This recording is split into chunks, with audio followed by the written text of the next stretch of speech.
Bonjour à toutes et à tous et bienvenue dans ce troisième épisode du podcast LGBT quoi. Dans cet épisode, nous allons rencontrer Nora, qui est une femme trans, couronnée Miss Continental Europe 2022 et qui partage sa transition sur les réseaux sociaux. Comme je l'ai expliqué dans l'épisode d'introduction, une personne trans est une personne qui s'identifie à un genre différent de celui qui lui a été assigné à la naissance. Et dans ce cas-ci, Nora s'identifie au genre féminin, donc est une femme trans.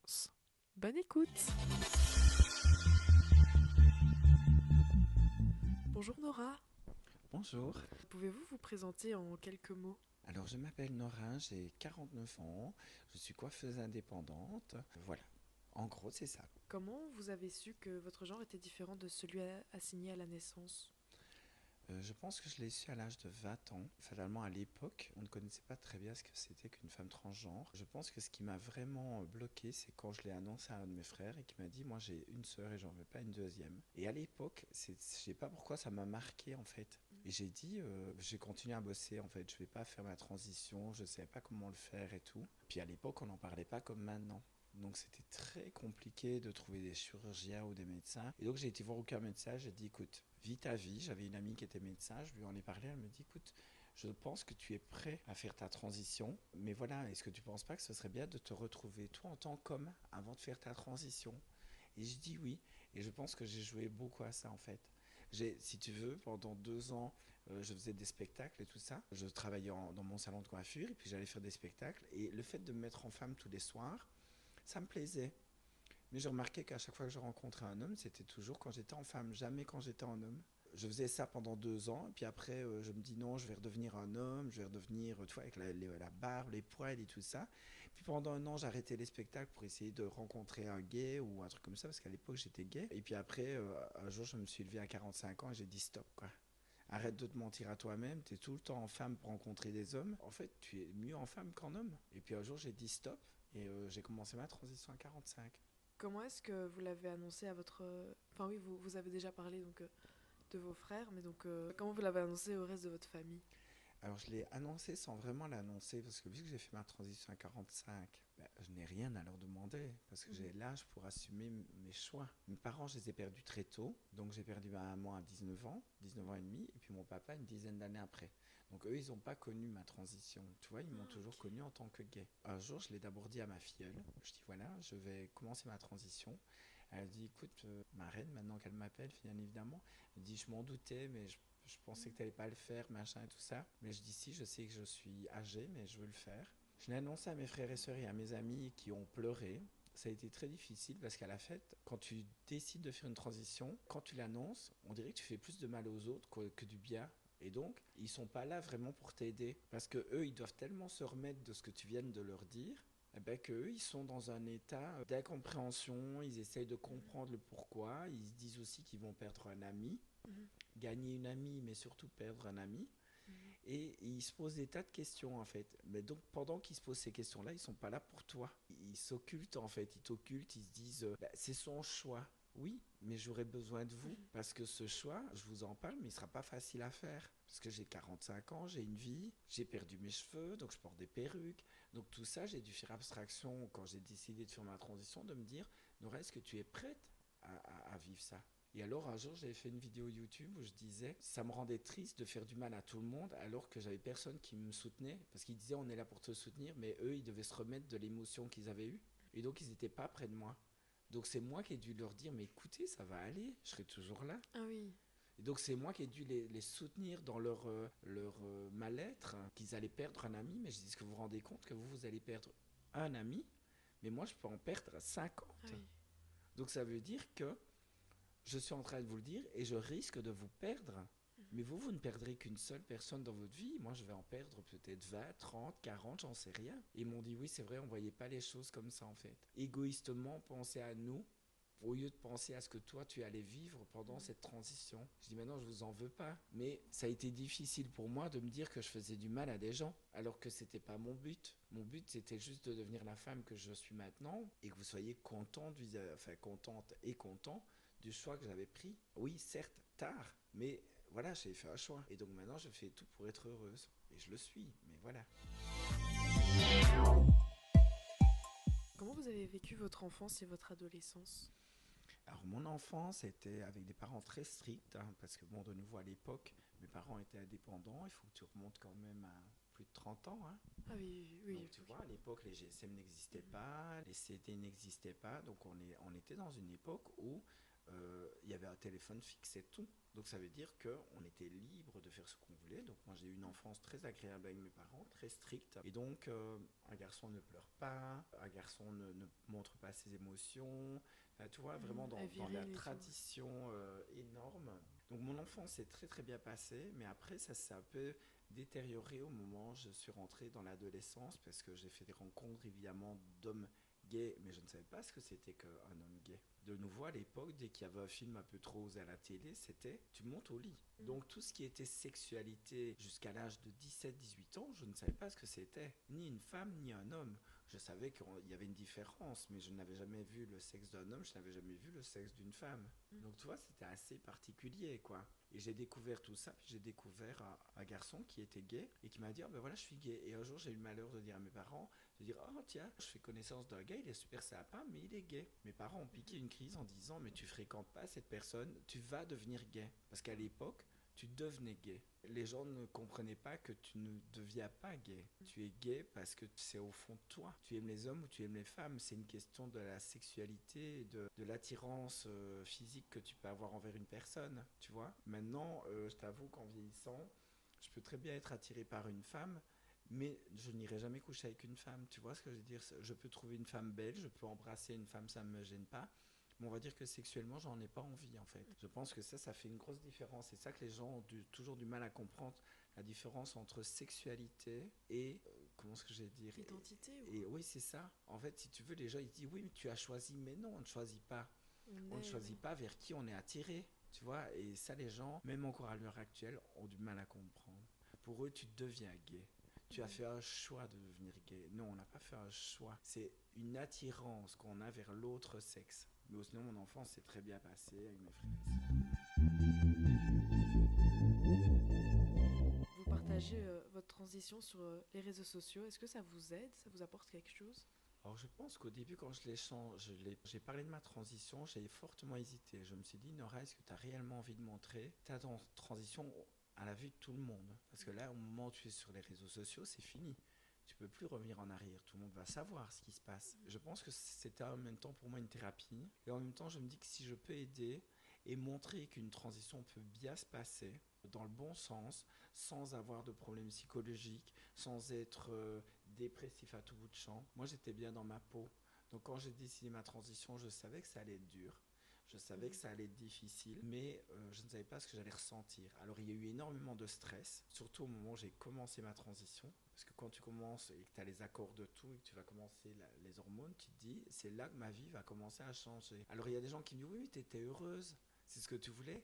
Non, j'étais pas heureuse, j'avais peur. J'avais peur, je partais vers l'inconnu. Je ne savais pas si c'était le bon choix que j'allais faire parce qu'il y en a qui disent oui, mais non. Ma tête me dit que c'est ce que je veux. Est-ce que ma tête va accepter cette transition, va accepter ce changement? J'ai vécu 45 ans dans un corps masculin. Du jour au lendemain, je me retrouvais avec une poitrine. Et je t'avoue que quand le chirurgien m'a montré la poitrine que j'ouvrais, j'ai eu un choc.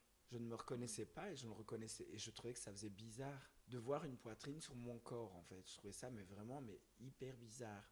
On m'a dit oui, mais alors c'est que t'es pas prête à faire ça. Je dis si, mais il faut que ma tête accepte ce qui va se passer. Il n'y a rien à faire. Tu pars dans un doute, dans beaucoup de certitudes, mais dans beaucoup de doutes aussi. Et donc j'ai décidé de faire ça sur YouTube. Ça a fonctionné. J'ai pu aider des gens, j'espère. Et je pense que des gens, ce qu'ils ont aimé, c'est que j'ai toujours mon côté positif dans mes vidéos. J'essaye toujours de leur dire, pour l'instant, ça va pas parce que j'ai subi une opération, c'est pas évident et tout ça, mais je sais que ça va aller. C'est pour un mieux. Et alors les gens m'ont dit, ça nous aide parce que nous, on n'est pas bien physique, enfin, on n'est pas bien en nous. Et donc tes vidéos nous encouragent dans ce qu'on fait. Et de voir qu'à ton âge, tu as réussi à obtenir un résultat qui est bien et en même temps où on te voit heureuse et épanouie. Et donc ça me fait du bien de me dire que j'ai pu aider certaines personnes. Dans les personnes qui vous suivent, ce sont surtout des personnes transgenres? Non, J'ai tous les styles. Donc moi, j'ai une catégorie de jeunes qui me regardent, donc qui est moins grande. Par contre, j'ai une catégorie entre 30 et 50 qui est énorme par contre. Donc ça veut dire que j'arrive à toucher quand même des gens de 30 ans jusqu'à 50. Et par contre, je fais aussi du TikTok. Et sur TikTok, j'ai vraiment tout âge qui me suit. Mais vraiment tout âge. Et j'ai des gens du Canada. Et donc j'ai été surprise parce que quand j'ai vu, parce que moi je me dis je vais faire YouTube, ça va s'arrêter à la Belgique, tu vois. Et puis après j'ai vu les trucs, j'ai dit Canada, mais attends, il y a des gens du Canada qui me regardent, mais qu'est-ce que j'ai aussi intéressant au Canada, quoi, enfin, tu vois. Et donc c'était assez impressionnant, quoi. Et même une jeune fille dans un restaurant, un jour, j'ai mangé avec des amis, et elle me dit, excusez-moi de vous...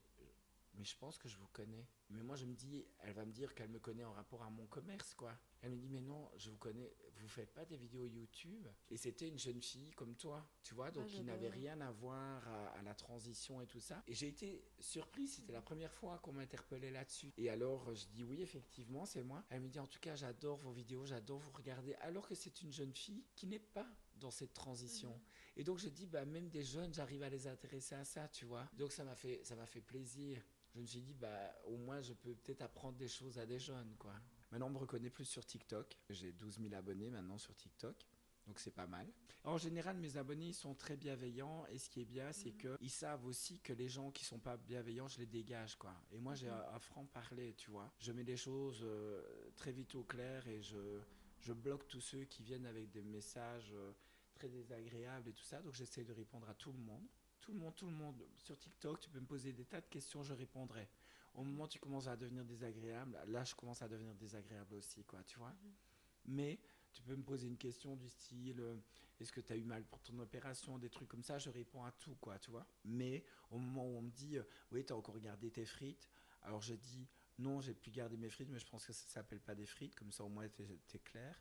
Ou alors les gens qui te disent j'aimerais te poser une question, mais ne le prends pas mal, ce n'est pas méchant, hein, mais t'es une fille ou t'es un garçon, alors qu'ils voient visuellement une femme. Mais c'est jamais méchant. Et je dis, mais tu dois pas t'excuser d'être méchant, en fait. Parce que tu sais que tu vas l'être. Donc pourquoi tu t'excuses de quelque chose où tu sais que ça va faire du mal à la personne à qui tu vas le dire? C'est comme si tu disais à une personne forte, je vais pas être méchante, mais c'est normal que tu es grosse. Et puis ils se cachent derrière ça. C'est pour ne pas que les gens les agressent. Pourquoi tu t'excuses de ta méchanceté? Ça sert à rien. Tu sais que tu voulais être méchante, donc sois méchante, mais t'excuses pas. Ça sert à rien.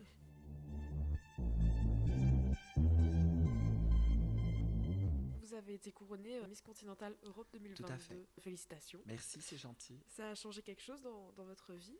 Alors non, mais je pense que c'était pour moi un peu un défi que j'ai fait. Mais honnêtement, ça n'a pas changé grand-chose. Si, sur les réseaux sociaux de nouveau. Mais dans ma vie, non, parce que les organisateurs de France étaient parlés gentiment mauvais. Et donc, je n'ai pas un très bon suivi de la France. Par contre, quand j'ai été à Chicago, parce que vu que j'ai gagné, j'ai pu partir faire le concours à Chicago. À Chicago, ils sont très professionnels en rapport à l'arrivée d'une candidate. Mais par contre, la France, pas. Et ils sont pas professionnels, je trouve.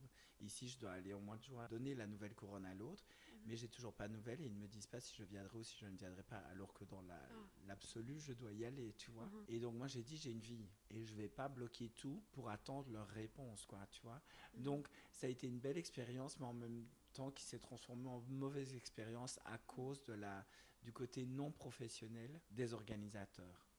Mais j'ai vécu des bons moments, c'était super agréable, ça m'a quand même permis de partir à Chicago, donc j'ai pas à me plaindre, tu vois. Mais je pensais quand même qu'il allait avoir beaucoup plus de reconnaissance et que j'allais avoir beaucoup plus de contrats où on me dit, écoute, il faudrait que tu viennes en France, il faudrait que tu ailles te présenter là-bas, il faudrait que tu ailles là-bas. Tu vois, c'est pas comme Miss France où on te dit, tu viens, tu vas aller faire un show de photos, tu vas aller faire ça et tu es payé pour ça. Moi ici, j'ai aucune rémunération, j'ai juste gagné un titre. La seule rémunération que j'ai eue, c'était mon voyage, où on m'a payé mon voyage aller-retour, mais j'ai rien eu d'autre. Donc j'ai été fortement déçu de leur attitude, tu vois. Je me dis que c'était une belle expérience et voilà.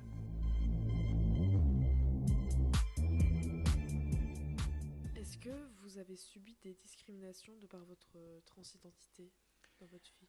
Alors, quand j'étais gay, oui, beaucoup. Depuis que je suis une femme, alors ça aussi, j'adore parce que quand je dis ça, sur les réseaux sociaux, je dis depuis que je suis une femme. Il y a une femme qui m'a dit, tu ne seras jamais une femme car tu n'es pas née avec un utérus. Je dis, est-ce que tu te rends compte que tu rabaisses la femme simplement à son utérus? Donc ça veut dire que si une femme naît sans utérus, mais qu'elle est née femme, ne sera jamais considérée comme une femme pour toi. Et je trouve ça triste que tu te bases juste sur l'utérus d'une femme pour estimer qu'une femme est une femme.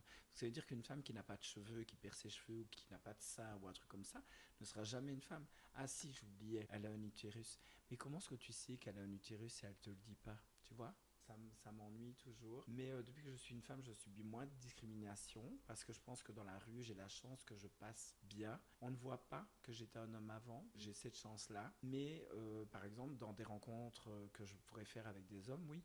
Parce que dès que j'annonce que je suis une femme transgenre, pour eux, je ne serai jamais une vraie femme. Ils ne m'aiment pas pour qui je suis. Et en fait, si tu veux, ils ont peur aussi de ce que les autres vont pouvoir penser s'ils sortent avec une femme transgenre. C'est toujours ça, en fait, le problème. C'est que ce que mes amis vont dire. Mais à quel moment tu dois te préoccuper de tes amis au moment où tu es heureux avec la personne avec qui tu sors? Qu'elle soit ronde, qu'elle soit trans, qu'elle ait été mariée, 2 enfants ou pas. Si tu l'aimes, tu aimes la femme que tu as rencontrée. Que tes amis acceptent ou pas, on s'en tape.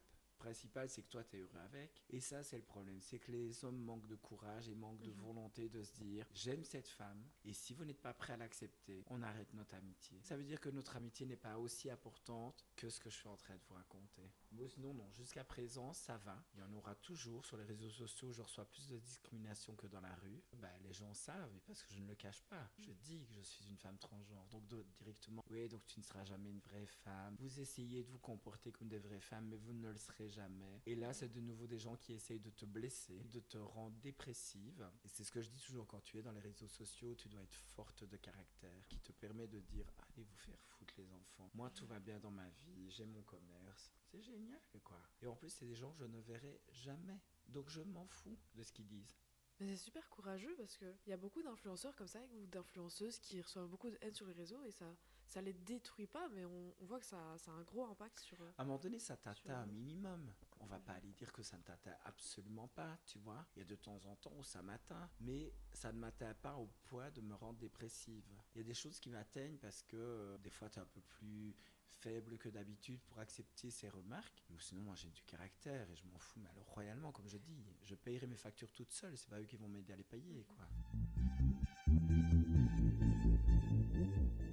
Est-ce que vous sentez qu'il y a une évolution dans le regard que les gens ont sur la transidentité de nos jours? Alors oui, il y a une ouverture d'esprit, mais je pense que cette ouverture d'esprit, elle peut arriver grâce à des gens comme moi ou comme d'autres qui sont clairs dans leur tête et qui expliquent aux gens réellement ce que c'est qu'une transition et ne pas faire le forcing sur les gens. Donc ça veut dire ne pas leur imposer notre vision des choses et notre vie. Moi, je leur dis ce qui se passe, je leur explique mon ressenti et ils en font ce qu'ils veulent après. Soit ils acceptent ou ils acceptent pas. Ça devient leur travail personnel à faire. Moi, je leur explique le pourquoi du comment. Et c'est pour ça qu'en répondant à toutes les questions sur TikTok ou les choses comme ça, je remarque que les gens évoluent. Les gens ils me disent, je suis contente que tu m'aies répondu à mes questions parce que ça m'a permis de mieux comprendre ce que c'est qu'une transidentité, tu vois. De nouveau, je m'en fous royalement. Mais la société a encore beaucoup, beaucoup de mal à accepter les gens qui sont différents. Qu'est-ce qu'il faudrait faire selon vous comme amélioration au sein de la société pour l'acceptation Alors je pense que déjà, je parlerai aussi bien de femmes trans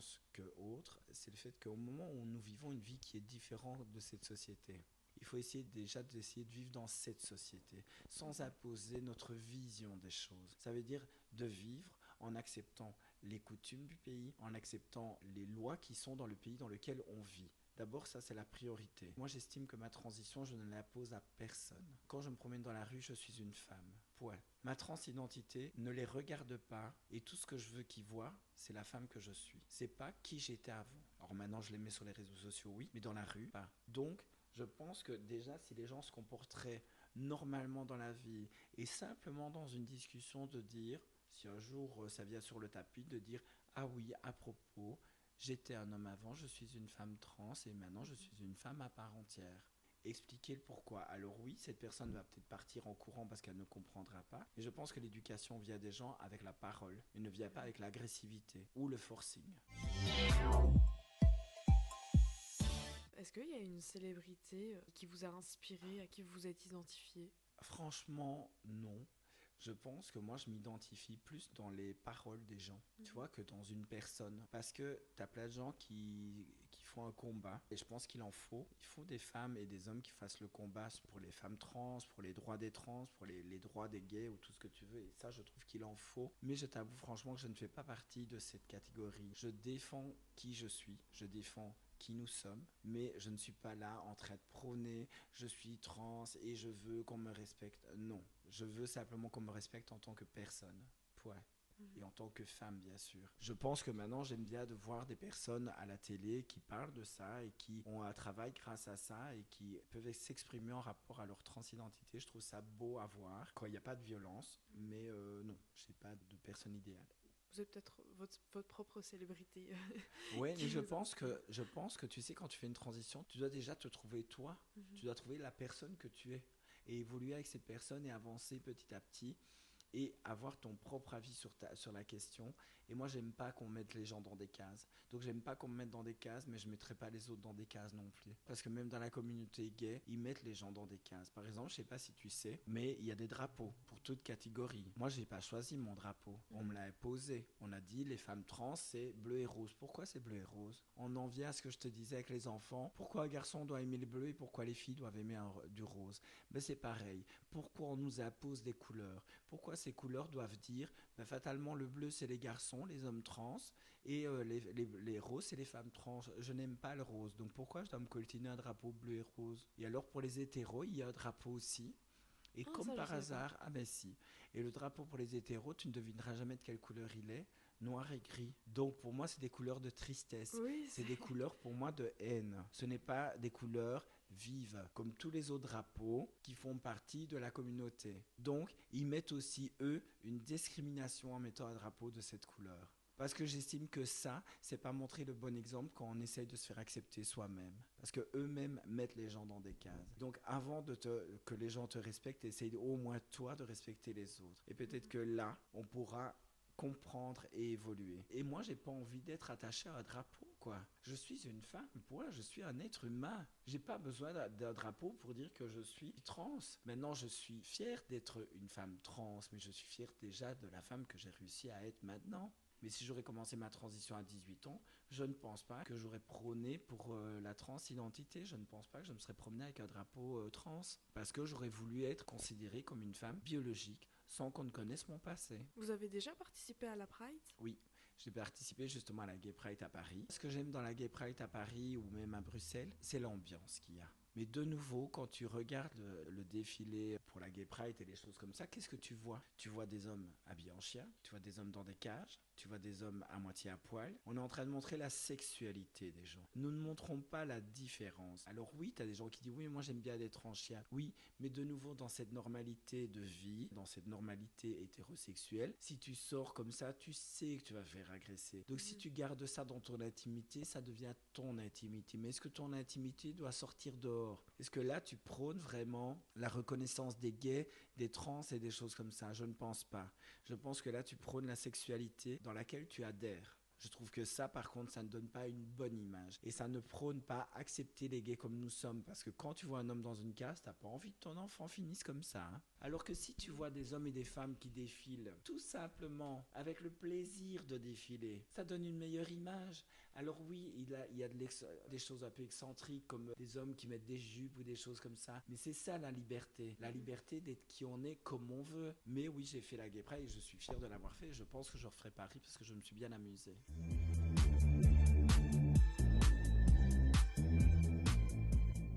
Qu'est-ce que vous diriez à un ou une jeune qui se poserait des questions sur son identité? On va voir un psychologue et un psychiatre à la base et analyse bien si ce que tu veux faire est bien ancré au fond de toi et si c'est vraiment un bon ressenti. Moi, je conseillerais d'abord d'aller voir un psychologue et d'être clair dans sa tête avant de commencer une transition. C'est vraiment le primordial.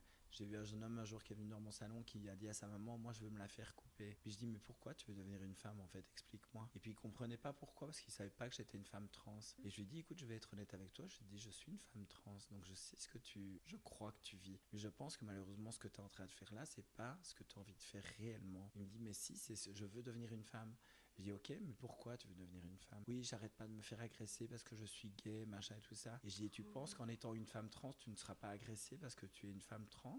Parce que malheureusement, tu es encore très jeune. Et que la jeunesse fait quoi? Provoque la provocation, tu vois. Je suis une trans, donc vous devez m'accepter. Non, ça ne marche pas comme ça. Essaye d'abord d'être bien dans ta peau avant d'imposer aux autres, de te voir en mini-jupe avec des barésies parce que c'est pas ça, être une femme trans. Être une femme trans, c'est s'habiller normalement. Et oui, de temps en temps, on a besoin, en tant que femme, de montrer un petit peu de poitrine et tout ça, mais ce qui est normal, tu vois. Et je pense qu'au moment où tu restes dans un côté classe, bien habillé, tu passeras toujours. Et alors, il n'a pas fait sa transition. Donc je dis, ne faites pas une transition parce que vous vous faites agresser, parce que vous êtes gay ou différent. Essayez de savoir si c'est quelque chose qui va vous rendre épanoui, qui va vous aider dans votre vie. Mais sachez aussi que ce n'est pas quelque chose où vous allez éviter l'agression des gens. Il y aura toujours de l'agression parce que les gens ont du mal encore à comprendre ce que c'est qu'une femme trans et se disent que toutes les femmes trans ont toujours entre guillemets, leur sexe masculin, alors que une grosse majorité des femmes trans sont opérées totalement pour être des femmes, entre guillemets, pour elles, je parle bien pour elles, accomplies, parce que si tu as le malheur de dire que les femmes trans qui ne sont pas opérées ne sont pas des femmes, même moi en tant que femme trans, je me fais insulter. Alors je dis toujours, vous êtes des femmes. Je vous explique juste que moi, dans ma vie, j'avais besoin de faire l'opération totale pour me sentir femme à part entière. C'est mon histoire. Je n'ai pas dit que mon histoire devait être la vôtre. Si vous vous sentez bien avec votre service 3 pièces, tant mieux, vivez-le et je vous considérerai toujours comme une femme. Et là, c'est les gens qui déforment tes propos vers quelque chose où eux, ils disent Nora, elle est pas gentille, elle est contre les femmes qui ne sont pas opérées. Non, je vous ai parlé de mon expérience personnelle que vous avez transformée dans votre faveur pour vous faire passer pour une victime. Vous n'êtes pas des victimes, mais tu as des gens tordus sur les réseaux sociaux, comme j'expliquais. Tu as des femmes trans qui sont complètement tordues et que si tu as le malheur de parler de ta propre vie, de ton opinion personnelle, sans avoir aucun jugement vis-à-vis des autres, automatiquement tu juges la communauté. Et donc c'est pour ça que je ne veux pas faire partie de cette communauté, parce que cette communauté se sent insultée à tout bout de champ. Et ça m'agace en fait. Donc je fais mes vidéos, mais je reste en recul en rapport à tout ça. Qu'est-ce que vous diriez à l'enfant que vous étiez? Tu aurais dû le faire plus tôt. Ah oui. Ouais, je pense que j'aurais dû le faire à 30 ans. Pas à 20 ans, mais parce qu'à 20 ans, je pense que j'avais de la maturité, mais je pense que j'aurais fait des conneries avec mon corps, justement. J'aurais écarté les jambes, on va le dire comme ça, pour parler platement. À l'âge que j'ai, je pense que j'avais la maturité pour que ça se passe bien. Et j'avais le recul. Mais je pense que si je l'aurais fait à 30 ans, je pense que j'aurais été encore plus heureuse. Parce que j'aurais vécu depuis plus longtemps en femme. Merci pour votre participation à mon projet, d'avoir accepté l'invitation. Avec grand plaisir et c'était très agréable. Merci. Et voilà, le 3e épisode s'achève ici. J'espère que vous avez passé une agréable écoute et que vous en avez appris davantage avec l'interview de Nora. Merci au Centre Nerveux pour le prêt du matériel d'enregistrement. Merci à Gaïa et à Anatole pour l'aide au montage. Merci à mon professeur de latin qui est ma maestro pour l'aide à la réalisation de ce projet. Merci également à mon beau-père pour le travail de recherche. Et à bientôt dans un nouvel épisode.